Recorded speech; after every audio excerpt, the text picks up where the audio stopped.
কারোর জন্য বহুল প্রতীক্ষিত, কারোর জন্য হচ্ছে এটা একেবারে শেষ ধাক্কা একটা। এবং তারা কি সেখান থেকে কোথায় যাবে, কিভাবে শুরু করবে। আওয়ামী লীগ নিষিদ্ধ করার এই সরকারের সময়ে বৈষম্যবিরোধী ছাত্র আন্দোলনের দাবি, অথবা যদি সরকারের মানে ভাইব্রেশনটা বুঝতে চাই, যে সরকারের মুখপাত্র সরাসরি বলছেন যে আওয়ামী লীগ যা যা করছে, অথবা আওয়ামী লীগ লিফলেট বিতরণ করেছে, বলেছেন যে এটা করলে গ্রেফতার করা হবে। তার মানে আওয়ামী লীগ নিষিদ্ধ হবে, এটা অনেকেই অনেকভাবে ধারণা করতে পারছিলেন।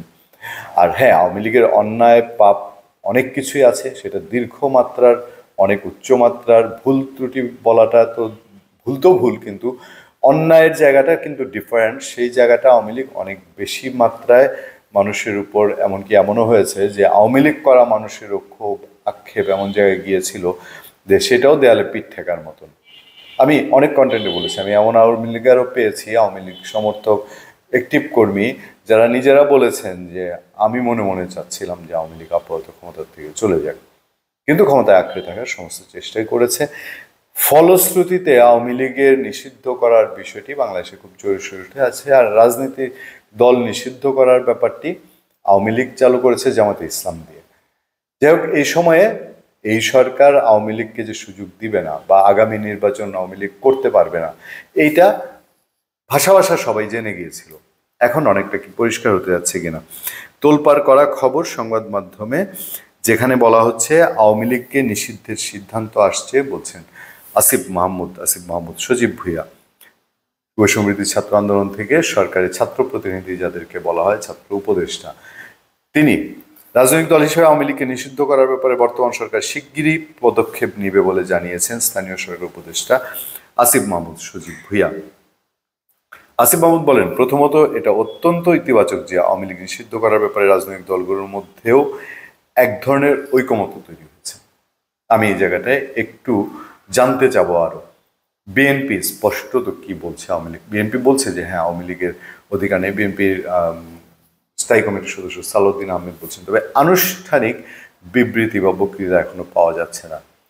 তারা ছাত্রলীগ নিষিদ্ধের সময় বলেছিলেন কোনো সংগঠন নিষিদ্ধ করার এখতিয়ার অন্তর্বর্তীকালীন সরকারের নেই। সুতরাং এই জায়গাটা ঐক্যমত্য হয়েছে কিনা আনুষ্ঠানিকভাবে আমাদের জানার একটা আগ্রহ থেকে গেল।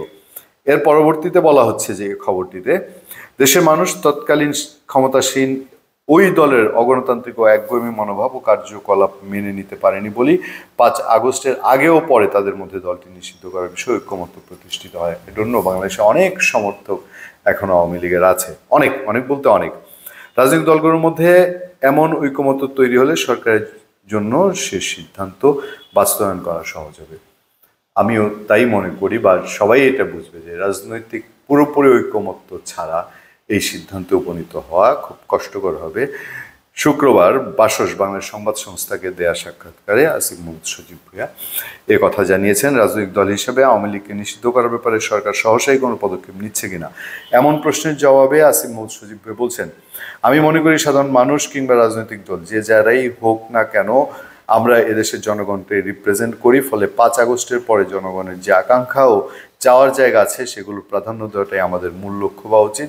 সে জায়গা থেকে বিএনপির পক্ষ থেকে আওয়ামী লীগ নিষিদ্ধের যে দাবি উঠেছে, আমি বিষয়টি সাধুবাদ জানাতে চাই। বিএনপির স্থায়ী কমিটির সদস্য, তিনি বললাম যে সালাউদ্দিন আহমেদ সহ বেশ কয়েকজন কড়া অবস্থান নিয়েছেন, এবং এই সম্প্রতি দেশে ঘটে যাওয়া অবস্থা নিয়েও বিএনপি আওয়ামী লীগের উপরই প্রথমে দোষ চাপিয়েছে। তবে রাজনৈতিক দল নিষিদ্ধ ইস্যুতে বিএনপি কি বলে সেটা দেখার অপেক্ষা। ধন্যবাদ সবাইকে, ভালো থাকবেন, সুস্থ থাকবেন। আপনাদের সাথে আমি আতিক রহমান, পূর্ণিয়া।